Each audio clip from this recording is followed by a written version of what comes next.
Hi, welcome to another math classes. तो अभी हम करेंगे चैप्टर नंबर 14। न्यू चैप्टर हमारा स्टार्ट हो रहा है, प्रोबेबिलिटी। ठीक है, इस वीडियो में हम इसका इंट्रोडक्शन पार्ट ही कंप्लीट करेंगे। ठीक है, तो शुरू करते हैं। प्रोबेबिलिटी प्रोबेबिलिटी एक बहुत ही अच्छा टॉपिक है और ये ऐसा टॉपिक है जो आपने सभी क्लासेस में लगभग पढ़ा होता है। ठीक है, प्रोबेबिलिटी। तो बेटा ये प्रोबेबिलिटी जो है, प्रोबेबिलिटी होती क्या है, इसके बारे में आज हम पढ़ेंगे। और क्या क्या फॉर्मूलेज आपके जिसमें यूज होंगे, कौन कौन सी टर्म्स आपकी इस चैप्टर में आएंगी, सारी हम इस वीडियो में कवर आउट करेंगे। तो प्रोबेबिलिटी होती क्या है? अनसर्टेनिटी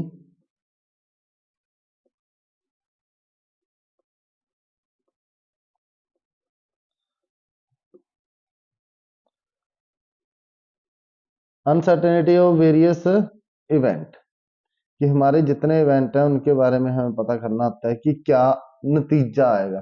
प्रोबेबिलिटी होती है हिंदी में जिसका अनुवाद है वो है संभावना। ठीक है, किसी भी इवेंट की होने या ना होने की, किसी भी इवेंट की या तो वो होगा, ठीक है, या फिर नहीं होगा। दो ही काम है। संभावना जो भी होती है ना, वैल्यू जो भी आएगी कि कोई काम होगा या नहीं होगा, जैस और नो जो भी आंसर आएगा, या कुछ परसेंटेज में आएगा कि इतने परसेंट ये काम हो सकता है, इतने परसेंट नहीं हो सकता, उसको हम बोलते हैं प्रोबेबिलिटी। ठीक है, इसमें दो टर्म जो अभी तक आपने पढ़ी हुई हैं वो आपकी कौन कौन सी? एक तो आप पढ़ते हो टोटल आउटकम्स, जो 10th क्लास तक आपने पढ़ी हैं। ठीक है, और एक आपकी टर्म है फेवरेबल आउटकम्स। इनके बारे में भी हम यहाँ पे थोड़ा सा देख लेते हैं।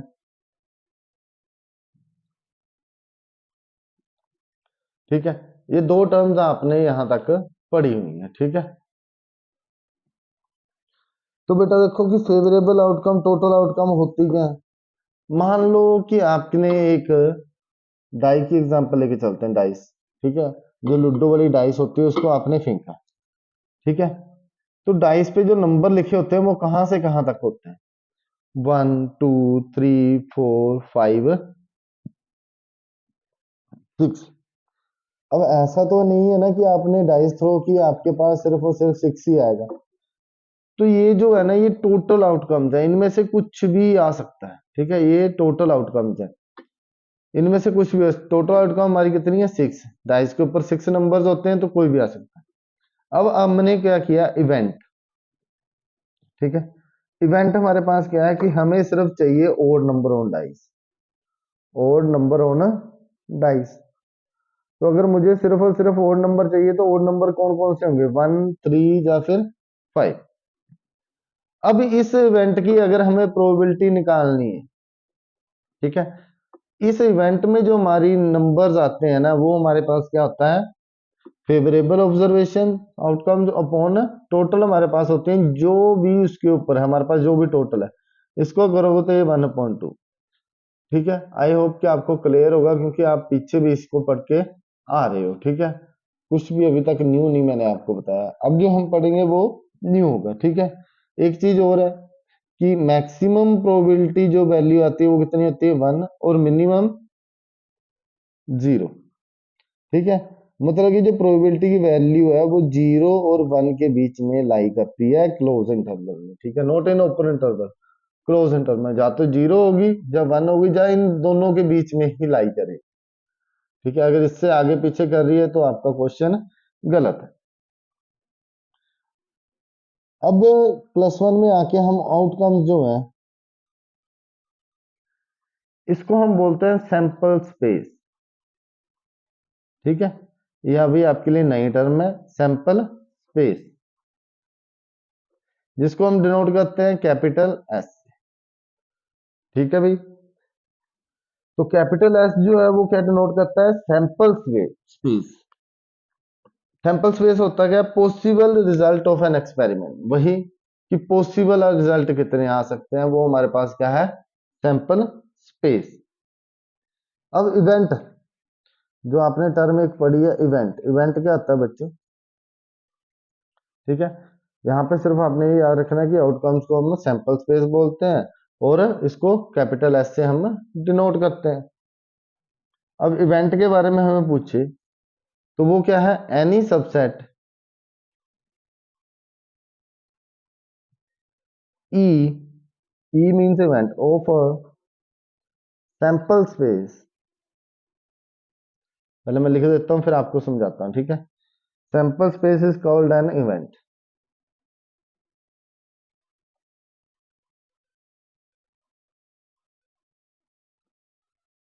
ठीक है, मतलब कि हमें इसमें ई जो है ना हमारा, जैसे यहाँ पे इवेंट ई था, हमने एक कंडीशन दे दी कि हमारे पास सिर्फ और सिर्फ क्या चाहिए, हमें और नंबर चाहिए डाइस के ऊपर।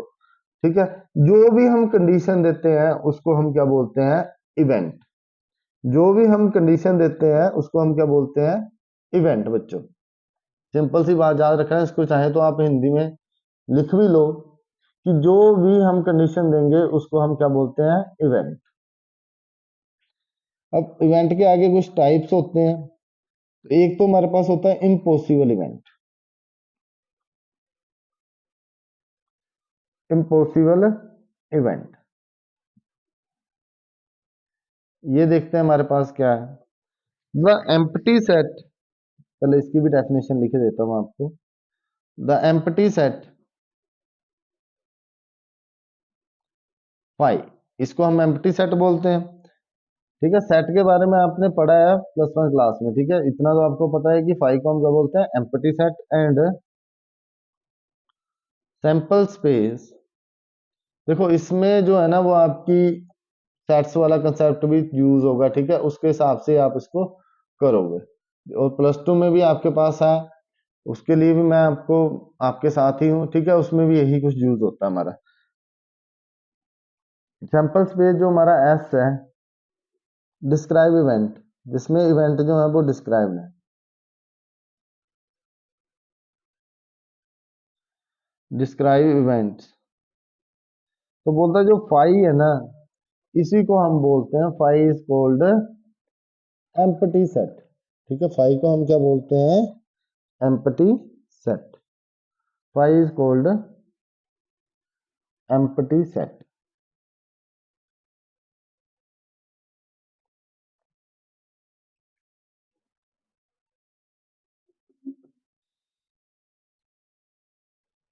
फिर अच्छा, ये होता क्या है इसके बारे में थोड़ी सा मैं आपको एक एग्जांपल भी दे देता हूँ।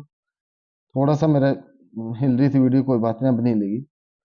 सैंपल स्पेस जो है वो हमारे पास क्या है? मान के चलो यही लेके चलेंगे हम, 1 2 3 4 5 6, और इवेंट में हमें बोल दिया कि वैल्यू जो है वो greater than, value greater than 7 on dice. अब आपको भी पता है कि डाइस के ऊपर सिर्फ 6 ही नंबर होते हैं, 6 से बड़ी वैल्यू तो डाइस में आ ही नहीं सकती। ठीक है, तो इसका मतलब क्या है कि ये जो सेट है ये क्या है? इम्पॉसिबल इवेंट है, ये पॉसिबल हो ही नहीं सकता। तो ये कौन सा इवेंट है? पॉसिबल इवेंट है। यहीं से याद रखना कि जो आपका सैंपल स्पेस है, इवेंट उसके बीच में से ही आएगा। अगर बीच में से नहीं आ रहा है, ठीक है, तो मतलब वो इवेंट कैसा है? हमारा इम्पॉसिबल इवेंट। तो सेकंड हम देखते हैं वो क्या है? Sure event. ये बिल्कुल इसके ऑपोजिट। श्योर इवेंट क्या होता है? The whole sample space is called sure event. The whole sample space जो हमारी है वो क्या है? Whole sample space is called sure event. ठीक है, तो मान फिर से वही सैंपल स्पेस हम यही ले लेते हैं, 1 2 3 4 5 6। अब जो इवेंट है हमारे पास वो क्या है? हमें यहाँ इवेंट में दे दिया कि all possible value on die.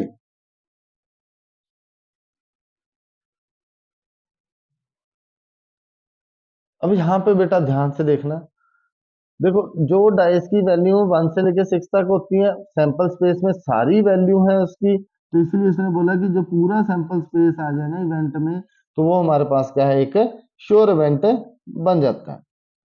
तो थर्ड देखते हैं हम। फिर आगे होता है हमारा एक सिंपल इवेंट। ये इवेंट की ही टाइप्स हैं, ठीक है, इनको अभी आपने अच्छे से कर लेना है, ठीक है। बाकी अगर हम क्वेश्चन, जब हम क्वेश्चन करेंगे तो ये और ज्यादा क्लियर होते जाएगा, ठीक है, पर आपको ये करके ही आना है, इसको छोड़ के नहीं आना। इफ है ना, ठीक है। सिंपल इवेंट क्या है, पहले मैं इसकी डेफिनेशन लिख ही देता हूं। इफ एन इवेंट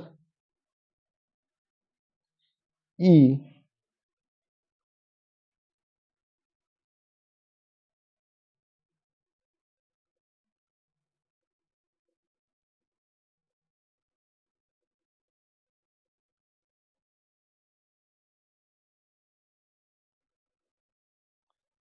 जो हमारा इवेंट ई है उसके सिर्फ एक ही सैंपल पॉइंट है सैंपल स्पेस में, तो ऐसे इवेंट को हम क्या बोलते हैं, it is called simple event. तो ऐसे इवेंट को हम क्या बोलते हैं, सिंपल इवेंट। ये हमारा चल रहा है ट्रिग्नोमेट्री का इंट्रोडक्शन पार्ट, ठीक है। मतलब कि हमारे पास जैसे इवेंट है ना, उसमें सिर्फ और सिर्फ एक ही value, only one sample point है, ठीक है। या फिर ई हमारे पास कुछ भी आ जाए, 6 आ जाए, सिर्फ एक ही एक वैल्यू है सैंपल पॉइंट की, उसको हम बोलते हैं सिंपल इवेंट। फोर्थ नंबर पे हम नेक्स्ट देखते हैं, वो क्या है हमारे पास, कंपाउंड इवेंट। कंपाउंड इवेंट वो क्या होता है हमारे पास, simple if an event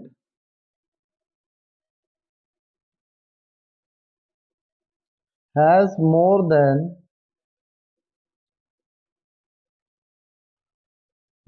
one sample point. मतलब कि किसी इवेंट में एक से ज्यादा सैंपल पॉइंट है, तो हम उसको क्या बोलते हैं, it is called compound event. ध्यान से देखना, अब जैसे इवेंट में लिखूं ई, यहां पे मेरे पास आ जाए सारे इवन नंबर, या फिर मेरे पास सारे सारे ओड नंबर आ जाए, ठीक है। अब देखो जहां से इसमें एक से ज्यादा है तो ये कंपाउंड है, इसमें एक ही है तो ये कौन सा है हमारा, सिंपल इवेंट, ठीक है। तो नेक्स्ट पेज पे करता हूं मैं बाकी। तो नेक्स्ट जो पॉइंट है हमारे पास वो क्या है, हमारे पास एक और आता है जिसको मैं बोलता हूँ कॉम्प्लीमेंट्री इवेंट, ठीक है। एक सेकेंड, ये कौन सा इवेंट है, कॉम्प्लीमेंट्री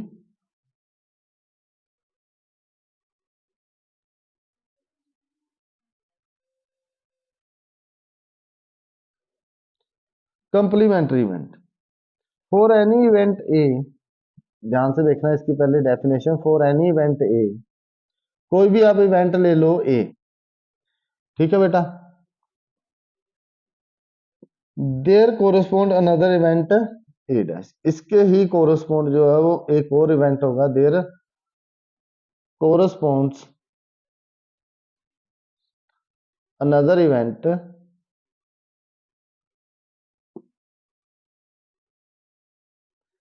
ए डैश। इसका बहुत ही ज्यादा रोल है इसमें, ठीक है। Called the complementary event to A, इसको हम बोलते हैं called complementary event to A. थोड़ा सा टाइम लग रहा है लिखने में, ठीक है, बट मैं लिख के आपको सारा कुछ दूंगा, ठीक है। देखो ये हमने लिख लिया यहाँ पे, एक सेकेंड, इसको हम और भी क्या बोलते हैं, इसका एक और नाम है, it is also called, it is also called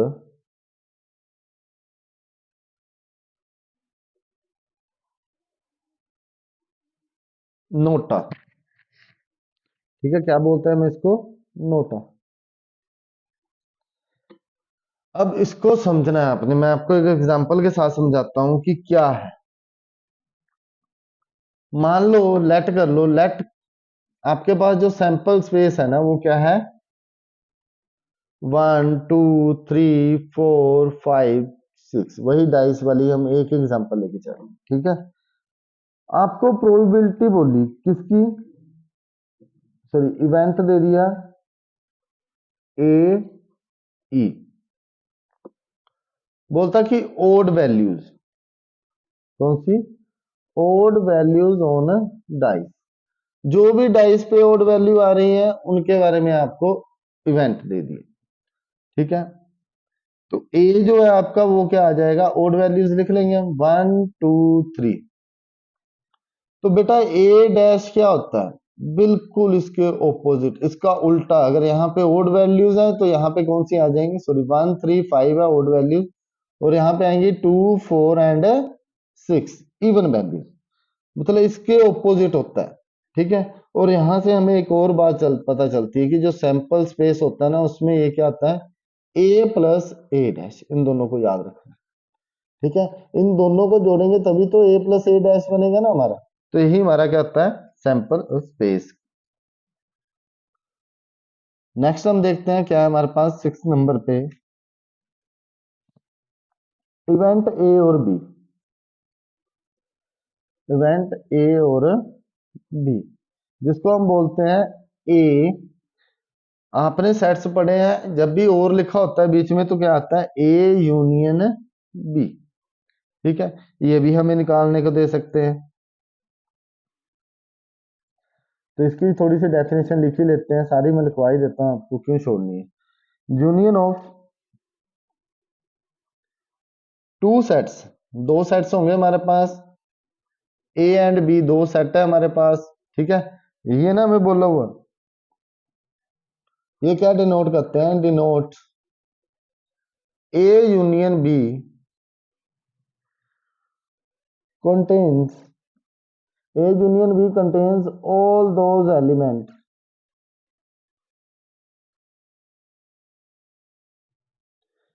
देखो ए यूनियन बी का मतलब क्या है, union of two set A and B denote A union B contain all those element, वो दोनों ही वो एलिमेंट इसमें आते हैं, कौन कौन से एलिमेंट आते हैं, which are either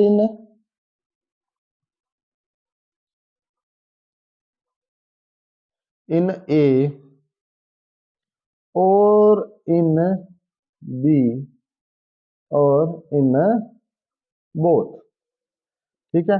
A union B का मतलब जो है वो क्या है कि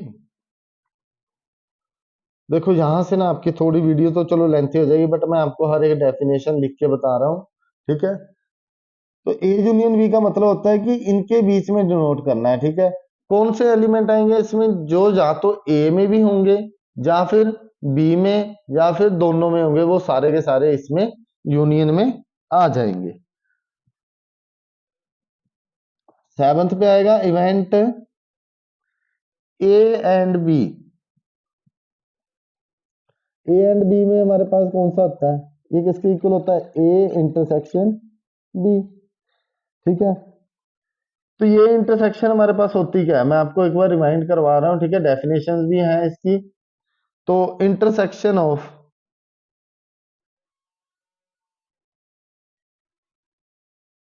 to sets A and be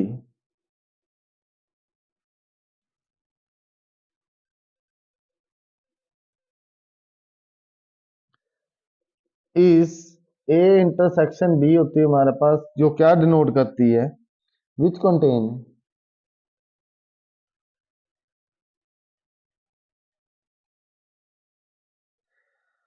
all those element,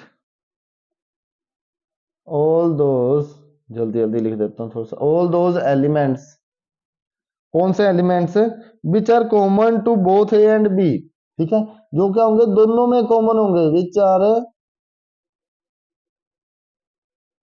common to both A and B. देखो जी बेटा जी, ये ऐसी इंटरसेक्शन है जो दोनों में आपके कॉमन पॉइंट होंगे, उनमें आएगी ए एंड बी में, ठीक है। इसमें क्या होता है, जो ए में होते हैं वो भी होते हैं, बी में है वो भी है, जो कॉमन है वो भी हम लेते हैं, ठीक है, जो दोनों में है वो भी हम लेते हैं, ठीक है। तो नेक्स्ट देखते हैं, नेक्स्ट जो पॉइंट है हमारे पास, जो टर्म्स है हमारे पास, वो कौन सी है।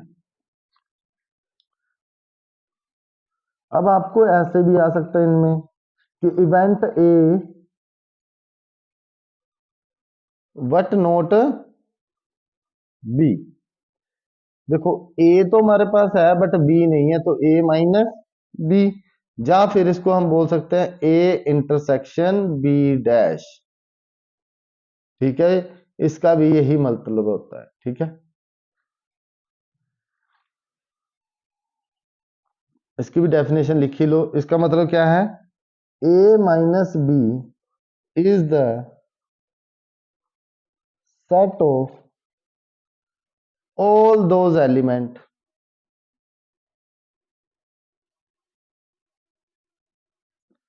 which are in A but not in B। देखो जो ए में तो है बट बी में नहीं है, वो हमारे पास आ जाएगा event A but not be, ठीक है। तो नेक्स्ट देखते हैं हमारे पास, एक सेकंड। इसके बाद हमारे पास दो टर्म्स आते हैं, एक तो म्यूचुअली एक्सक्लूसिव इवेंट और एक एक्सोस्टिव इवेंट, ठीक है। तो इसको हम देख लेते हैं, MUTU, म्यूचुअली एक्सक्लूसिव इवेंट्स। ये कौन से होते हैं, two events A and B are said to B,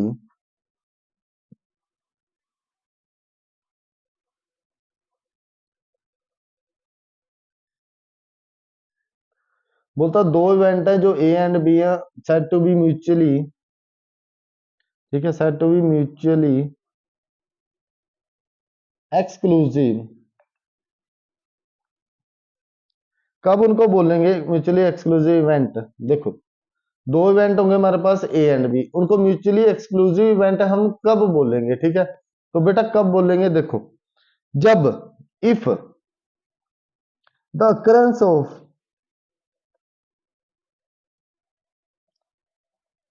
occurrence of any one of them is them exclude the occurrence of other event। इसको लिख लो पहले, एक्सक्लूड द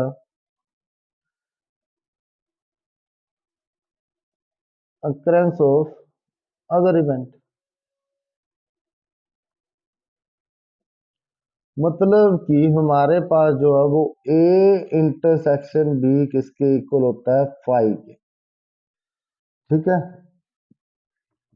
देखो डेफिनेशन से हम जरा थोड़ा सा और समझ लेते हैं इसको, क्या है, बोलता दो इवेंट है A and B are said to be mutually exclusive event, कब होंगे, जब एक ही अक्रेंस होगी बट दूसरे का एक्सक्लूड होगी, मतलब बिल्कुल ही नहीं होगा। अगर मैं हिंदी में बोलूं तो इनमें कुछ भी आपका कॉमन नहीं होगा, ऐसे इवेंट को हम बोलते हैं म्यूचुअली एक्सक्लूसिव इवेंट, मतलब इनमें कुछ भी कॉमन नहीं होगा, इनकी जो इंटरसेक्शन आएगी वो क्या आएगी, जीरो, ठीक है। तो इसके बाद एक और पॉइंट है मेरे पास, नेक्स्ट पेज पे करते हैं,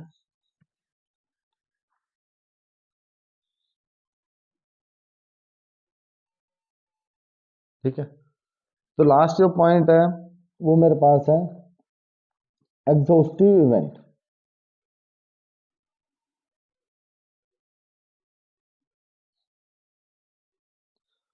आई होप कि आपको सब अच्छे से आ गया हो, ठीक है। तो मेरे चैनल को आपने ज़्यादा से ज़्यादा लाइक शेयर एंड सब्सक्राइब जरूर करना है, ताकि मैं आपके लिए और वीडियो आपके लिए ऐसी ऐसी लाता रहूं, ठीक है,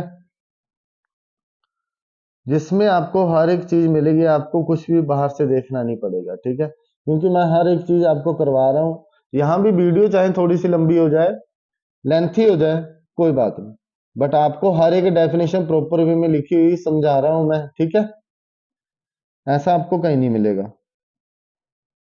1 2 3 4 5 6 वही सैंपल स्पेस हम शुरू से उठा रहे हैं, वही हम लेके चल रहे हैं। मैंने बोला कि मेरे पास ए इवेंट क्या है, 1 2 3, जब 1 2 4 ले लिया मैंने, और ये इवेंट है मेरे पास 3,4,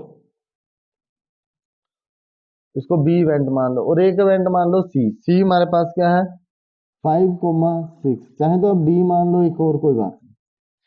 अब बोलता है कि अगर if A union B union C, जितने भी इवेंट है हमारे पास उनकी अगर यूनियन वो है, वो सैंपल स्पेस बना दे आपकी, ठीक है, यूनियन सैंपल स्पेस बना दे, तो हमारे पास ये जो क्या आएगा एग्जॉस्टिव इवेंट। अगर सभी इवेंट का यूनियन जो है ना वो हमारे पास सैंपल स्पेस के इक्वल आ जाए, ठीक है, इक्वल शब्द, इनका यूनियन इसके इक्वल है, देखो 1 2 3 यहां से ले लिया, 4 भी है ले लिया हमने, 5 एंड 6 यहाँ पे, तो ये दोनों इक्वल आ गए।